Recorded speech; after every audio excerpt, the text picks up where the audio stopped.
The window that never closed.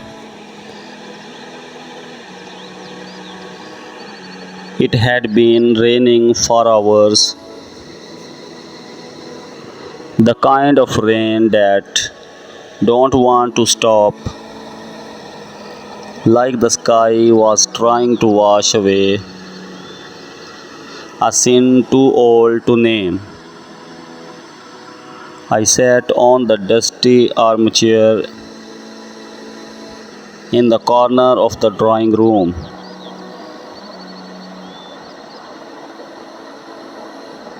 My fingers wrapped tightly around a lukewarm cup of tea I had not taken a sip from in over an hour. The air inside was thick not with heat but with silence, a silence that felt too loud. Outside, trees swayed violently under the weight of the wind. I glanced at the old wooden window, the one she always left open. No matter the weather, fresh air makes the house feel alive. She'd say I had shoot I had shut it the day she left, and no matter how hard the wind howled, I never opened it again. But that night it opened on its own. It started with a crack, not loud, just enough to draw my attention. My eyes slowly rose to the window, and sure enough, it had unlatched just a crack, just enough to let the cold air sneak in and raise every hair on my arm.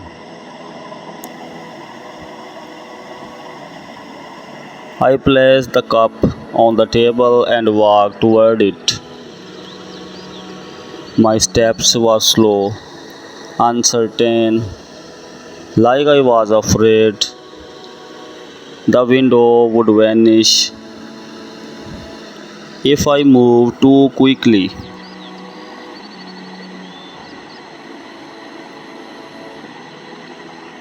When I reached, I don't close it. I just stared out into the night.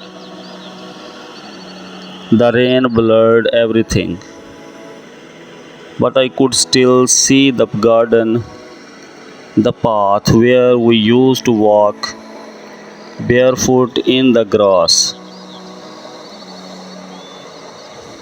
where she once danced during a storm just like this.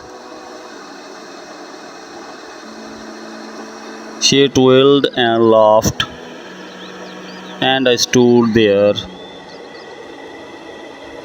soaking wet, watching her like a fool in love.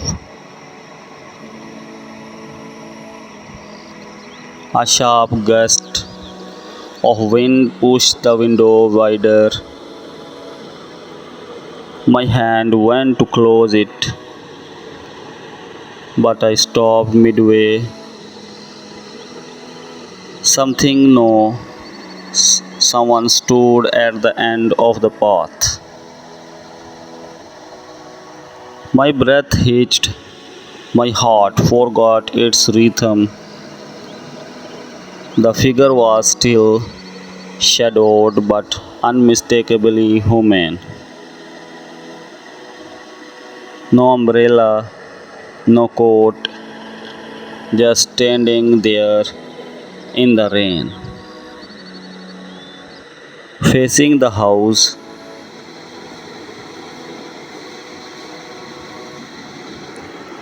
I opened the window fully.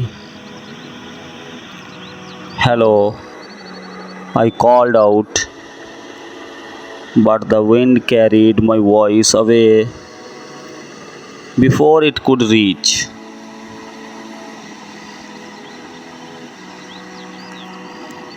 The figure don't move.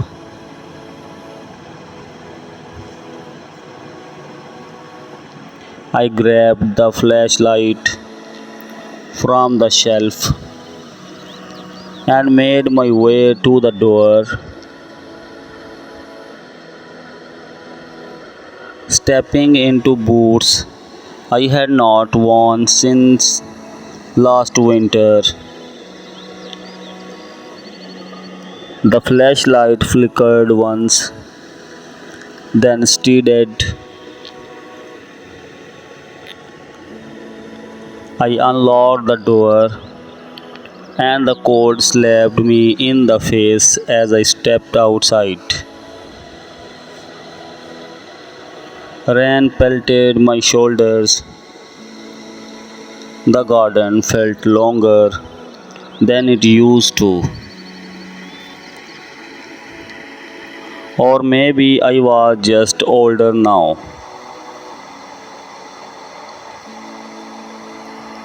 As I neared the spot, the figure was gone, vanished, no footprints, no sign of movements, just wet grass and that same quiet humming in my ears. I stood there, soaking, confused, heart racing.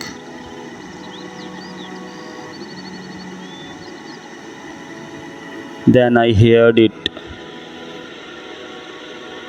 the soft, unmistakable sound of the piano from inside the house.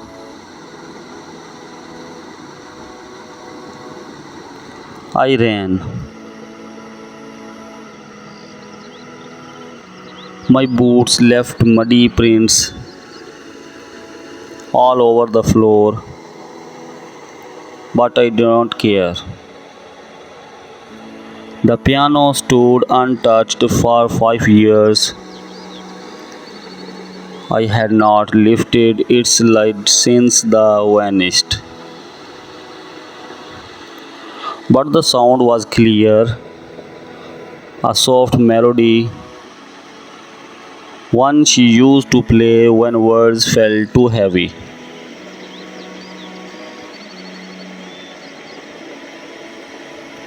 I stepped into the living room.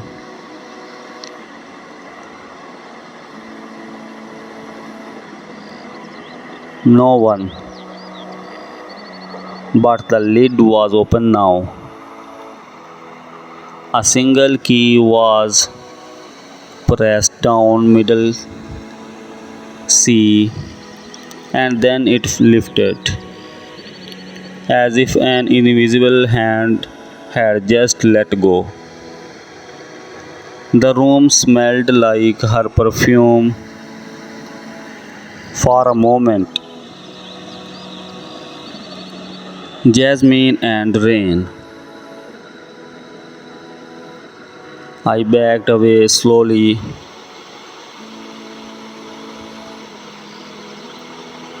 That's when I saw it.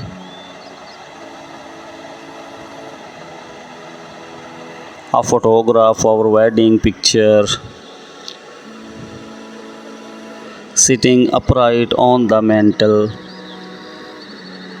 I had thrown it in the attic 3 years ago. My hands began to shake. I called her name. Nothing.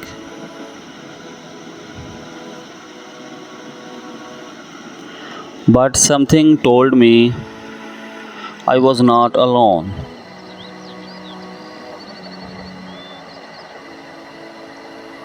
Over the next few days, Things continued, a whisper here, a flicker of light there. Her favorite book found open on the table, her red scarf, lost for years, neatly folded on the bed.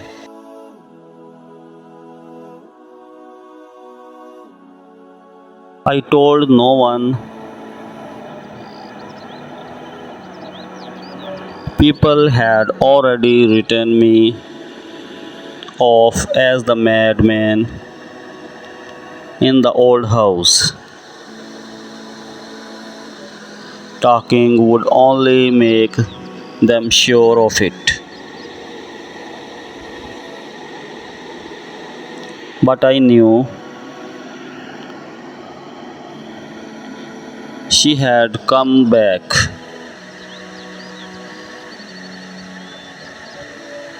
not like people do, not with footsteps and knocking and calling out your name. She had come back like fog over the garden, slow, quiet, uninvited, but not unwelcome. One night, I found myself standing at the mirror in our bedroom. I had not looked at it in ages. My eyes met my reflection, and I saw her just behind me, smiling.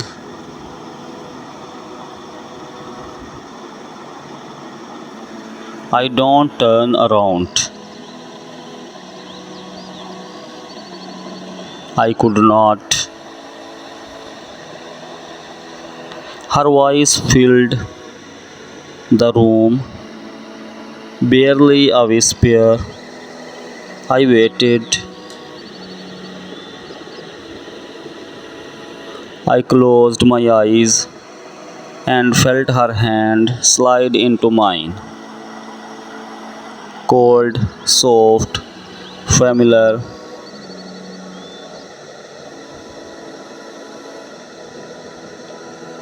We don't speak, we don't need to. I understood now.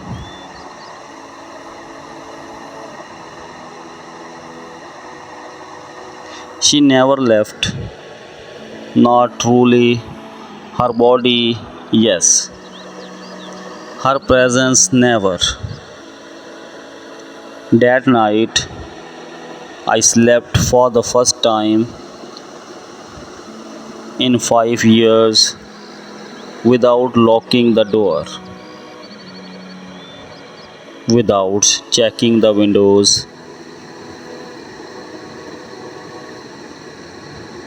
without clutching the empty space in bed beside me like it would bring her back.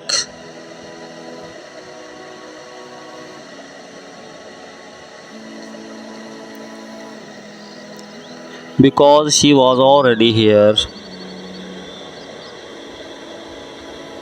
Now the house breathes again, the clock ticks, but it no longer sounds lonely. The tea doesn't go cold anymore, and every time it rains, I leave the window open just like she wanted.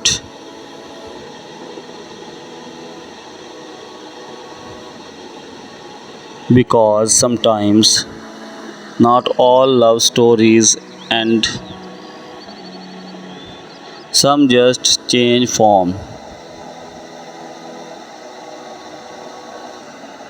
and some windows never truly close.